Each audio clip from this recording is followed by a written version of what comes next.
Nagaan isiniif ta'u daawwattoota keenya kan daawwachaa jirtan sagantaa Yookoo Dooktar 724 waa'ee fayyaa keenyaa qopheessinee isiniif dhiyeessinu kan torban kanaatu jalqabe. Qopheessitoonni qophii kanaa Aan Abdii Dingataa fi Dooktar Sanbataa Guuttataati.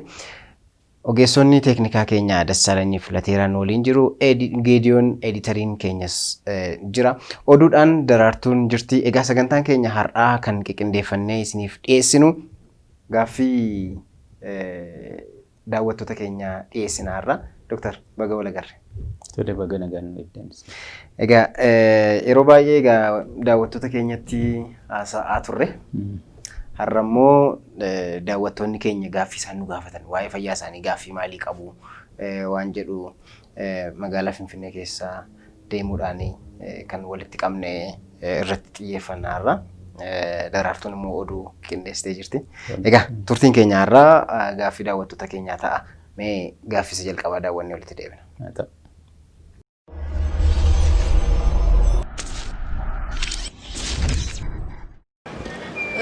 Waa'ee koronaa gaaffii kanatti ta'u dhukkuba kanaaf qorichi yoom akka argamu?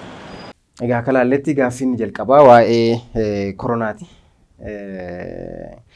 Egaa namoota baay'eetti rakkoo fayyaa ta'e kan mul'atee fi namoonni baay'een gaaffii isaan gaafatan keessa kan dhimma koronaa irratti wannoo ta'edha. Egaa inni jalqabaa qorichii fi talaalliin koronaa yoom argama kan jedhudha. Egaa akkuma ilaalle gaaffichi despereetiidha.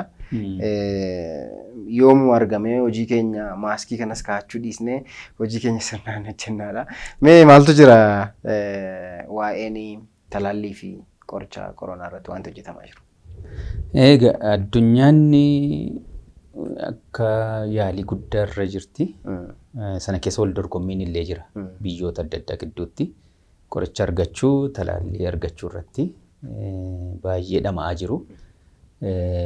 Fakkeenyaaf talaallii yoo ilaalle biyya keessumaa baasanii kan argachaa jirredhaan jijjiiru kan Raashiyaa, Ameerikaa, Chaayinaa, Ingilizii waan akkasii baay'inaan dubbachaa jiru. Sadarkaa sadarkaadhaan deema gaan calaleetu inni sirriinsa isa kam isa jedhu irra ga'uudhaa fi ammayyuu yeroon isaa hin geenye. Egaa sadarkaa lammaffaa fa'aarra sadarkaa 1, 2, 3 jedhee deema waan ta'edha. Sadarkaa lammaffaa fa'aa keessa jiru baay'een isaanii. Isa xumuraarra hin geenye jechuudha. Kanaaf kaan tarii waggaa 2020 kana keessa wanta abdatamu miti wanti jedhan jira. 21 keessatti eeguu wayyaa jechaa jiru. Yaalliin isaatti fufee jira jechuudha. Qoricha yoo ilaalle qorichi gosa adda addaatu yaalamaa ture. Fakkeenyaaf qoricha nuyi busaadhaaf itti gargaaramu kan sana fakkaatu nuyi kilorookwiinii gargaaramna. Yaaliin godhame garuu tokko hydroxychloroquine waan jedhamu irratti yaalamaa ture. Inni gaan amma sana garaagarummaa faayidaa warra fudhatan irratti hin argisiisne. Kan biraanis immoo jiru remdesivir kan jedhamus jiru. Inni qoricha vaayireesotaaf kan ajjeesu gargaaramudha. Innis amma sana yooma guyyaa hospitaala namni hospitaala turu yoo gabaabse iyyuu hamma sana jijjiiramaa du'aatii hambisuu jijjiirama sana hin finne. Kan biraanis jiru gaan qorichoonni yaalamaa turanii kan yaalamaas jiranii akka hawaasaatti garuu qoricha kanatu fala ta'a wanti jedhu wanti as ba'een jiru jechuudha ammaaf. Egaa Raashiyaan Oktoobarii kana keessa namootaa fi keessuma namoota baay'ee saaxila bahanii fi barsiisotaa fi hakiimotaaf nan kenna jettee turte garuu ammammaatti wanti ifa ta'ee hin jiru. Kan biraan Ameerikaa keessatti wanta ta'aa jirudha. Ameerikaan vaaksiinii arganneerra CDC'n vaaksiinii arganneerra yookaan talaallii kan arganneerra jedhanii pirezidaant Doonaald Tiraampis namootaaf hiramuu qaba jedhaniiti baasanii turanii dubbatanii turanii garuu mormii baay'een irratti mudataa jira. Keessumaa gavarnaroonni Dimookiraatis jedhamanii steetii keenyaaf hin kennu jechaa jiru. Keessumaa gavarnariin Niiwuyoorkii tasa hin kennu jedhaa jira. Uummata koof hin kennu. Sababiin isaa sirriitti hin hojjetamne waan jedhutu jira. Ruumarii akkasii jira. Egaa sanarrattis wal dhibdeen garaagaraa uumamaa jira. Maali sanarraa understand gootani? Eegaan kuni tartiiba isaa eeggatee dhufee talaalliin kun isa jedhudha. Tarii isaan egaan haala siyaasa keessa jiraniittis haala filmaataattis itti fayyadamuudhaaf hin carraaqu ta'a. Garuu talaallis haa ta'u qorichas haa ta'u sadarkaa isaan keessa darbanii hawaasaaf kennamantu jira jechuudha. Fakkeenyaaf CDC'n argadheera yoo jedhe hamma dhumaatti hamma Federal Drug Authority isaanii FDA'n mirkaneessee kun uummataaf kennamuudhaafi bu'aa qabeessadha. Dhiibbaa hammanaan fidu. Dhiibbaa inni fiduu danda'u yookiin xiqqaadha yookiin hin jiru jedhee hamma inni mirkaneessee dabarsutti sirrii miti jechuudha uummataadhaaf kennamuudhaaf. Kanaaf sadarkaa sana keessa darbuu qaba. Kan warra Ameerikaa amma FDA'dha.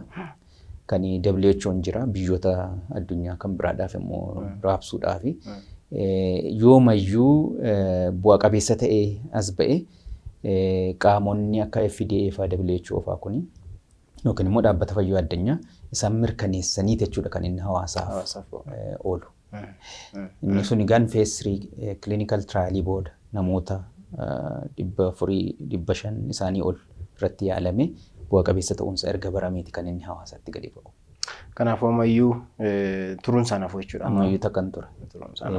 Egaa gaaffii biraan egaa waa'ee biyya keenyatti nu deebisa. Biyya keenyatti lakkoofsi namoota koronaan qabamanii ammayyuu dabalaa kan jirudha kan inni argisiisu. Egaa gaaffiin baay'ee barbaachisaa ta'e tokko gaafatame namoonni qoratamanii biyya keenyatti jechuudha. Kun egaa warra laaboraatoorii irra hojjetanii keessumaa EPHI ilaallachuu danda'a wanti kun. Namoonni qoratamanii torbanoota baay'ee booddeedha kan riizaaltii nutti himamu. Poozitiivii taate jedhanii nutti himu. Ergi nuni hojii deemnee namoota baay'ee faallee booddee poozitiivii taate manatti galii nuun jedhu. Kuni hagam fudhatama qabaa. Maaltu sirrachuu qabaa waan jedhu gaaffii daawwattoota keenya tokko gaafatteedha. Dhugaa keetii abdi amma inni kun akkuma hawaasaatti yaaddoodha. Kun egaan sadarkaa biyyi keenya irra jirtuu fi kapaasitii nuyi qabnu dandeetti biyyi keenya tajaajila hawaasa seetii akkuma argametti battalaan kennuu danda'u irratti hundaa'a jechuudha. Otuu danda'ame sa'aatii 24 keessatti bu'aansa baramee abbaan sun baree of eeggannoo gochuun irra jiru yookiin immoo qobaatti obbaasuunis irra jiraate of eeggannoo sana gochuudhaaf otuu haalli sana dandeessisu jiraate isa turre gaariidha. Egaan akkan hubadhutti akka teetteeyyuu wanti kun warra EPHI Ethiopian Public Health Institute isaaniin ilaallata ta'a. Hamma hubadhutti garuu kun kapaasitii laaboraatooriin keenya qabu natti hima anaan. Kanaaf sa'aatii 24 keessatti bu'aa qorannoo sanaa kennuu hin dandeenye jechuun tarii saampilii yookiin saamuda fudhatame suni tureetu ba'aa jechuudha. Tarii humni yookiin humna namaa ta'uu danda'a, humna meeshaa ta'uu danda'a. Kan nuyi bu'aa qorannoo sana kennuu dandeenyu hammi nuun qorachuu dandeenyee fi hammi nuun saampilii fudhannee waliin gitne jechuudha kan waliin gitu jechuudha. Kanaafitu hamma torbee tokkotti bu'aa sana argachuudhaaf turu. Akka seeraatti otuu sa'aatii 24 keessatti ta'e sila irra gaariidha. Bu'aa buusa. Sababiin isaa namni tokko poozitiivii yoo ta'e yoo barame dafee of adda baasa. Namoota baay'ee hin faalu ture gaaffii jedhudha. Gaaffii baay'ee xiyyeeffannoo barbaadudha gaaffiin kun. Egaa namoonni irratti hojjetanis akkamitti dafee ga'uu akka qabu irrattis hojjetaniinis dhaamsa keenyadha. Egaa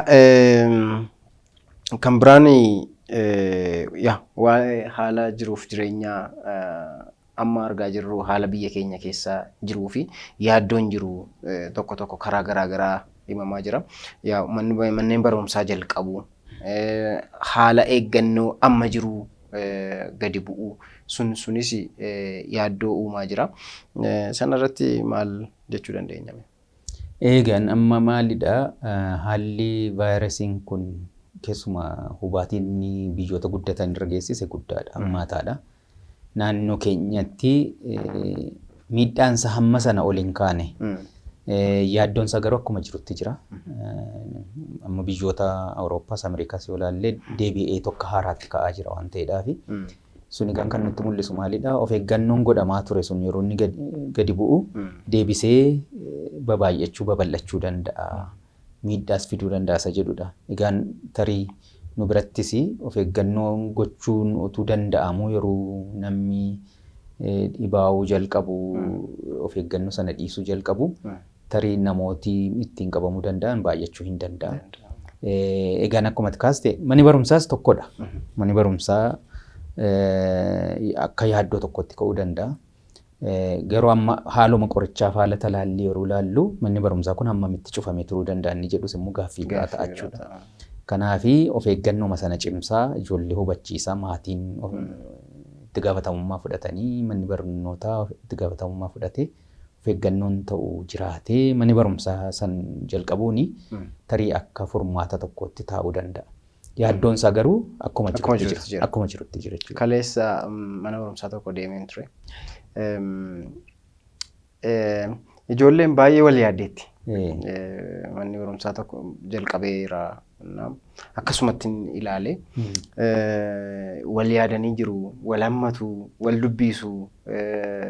Sun egaa keessumaa ijoollee amma kutaa 11 12tu jalqabe. Rakkisaadha. Haala hubannoo keenyaa qofatu hin taane haala nuti itti aaktii goonuu fi haala irresponsible ta'uu itti gaafatamummaa dhabuunis jiraachuu malanna. Sanarratti eeggannoo gochuu qaba. Akkuma isin jettan ijoollee ofii sirriitti itti himuun hubachiisuun baay'ee barbaachisuu danda'a. Egaa eeggannoon keenya akkuma duraa itti fufuu qaba. Biyyoonni guddatan ammas biyya isaanii cufuu jalqabuu fedhu. Biyyoota Awurooppaa keessa iddoo garaagaraatti keezonni baay'ee ol dabaluudhaan Xaaliyaanitti ammas keeziin dabalaa jira. Ameerikaatti baay'ee dabalaa jira garuu ignoor gochaa jiru isaan keessumaa gara filannootti deemaa jiru waan ta'eef ciruma isaa akka namni irraanfatu illee gochaa jiru. So kanaaf eeggannoon ammas hin barbaachisaa jechuu qabna. Egaa talaallii wajjin wal qabatee ogeessi fayyaa tokko kan gaafate immoo jira. Ogeessota fayyaa fi talaalliin barbaachisu tokko jira. Akkasumas akkaataa isaan itti of eeggachuu qabanii waan isaan itti of eeguu qaban gaafa nama tajaajilanii. Egaa ogeessonni fayyaa talaallii kennamuufii qabu, kennamaafii hin jiru akka biyyaatti sun xiyyeeffannoon itti godhamaa hin jiru jedheeti nutti kaase. Keessumaa talaalliiwwan ogeessota fayyaa argachuu qaban akka biyya keenyaatti maal fa'aa jira? Sanarratti xiyyeeffannoo akkamiitu godhamuu qabame? Inni kun dhugaadha. Duruma kaaseyyuu xiyyeeffannoon irratti hin kennamne yookiin immoo gadi bu'aadha, gadi aanaadha xiyyeeffannoon irratti kenname. Hospitaala tokko hepatitis irratti yookiin vaayirasii turuu irratti talaalliin hin kennama. Namni ogeessi fayyaan tokko namoota adda addaati wajjin wal argee tajaajila kennaaf waan ta'eedhaaf kan akka salphaatti tajaajilamaa tokkorraa gara ogeessa fayyaatti darbuu danda'anii tokko hepatitisidha. Tokko meninjaayitisidha. Isaan kuni otuu jiraatanii ogeessa fayyaa warra isaaniif kennamuu qabuuf keessuma warra gara emergency fa gara fuula duraatti tajaajila kennaniifi otuu kenname gaariidha natti fakkaata. Namoota gaggaafataniif hin kennaman iddoo tokkoof.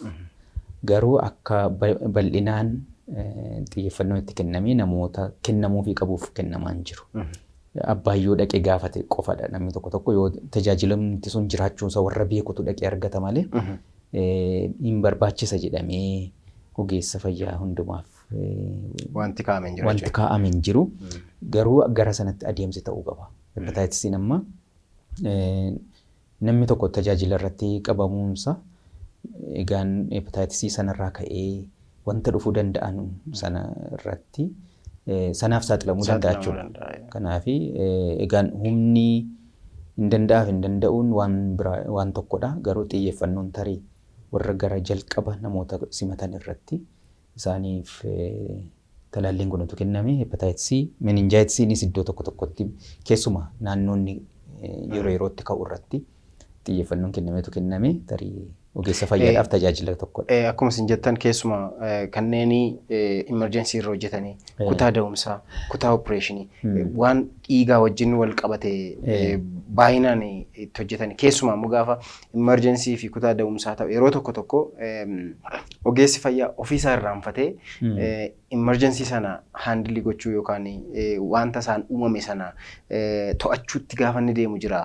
Kanaaf gara sanatti utuu xiyyeeffannoon itti kennamee waan jedhu ni qabanis keessumaa yeroo gara jalqabaa hospitaalaan dhaqee hojjechaa turetti yoo mootummaan fidee kennuu dadhabellee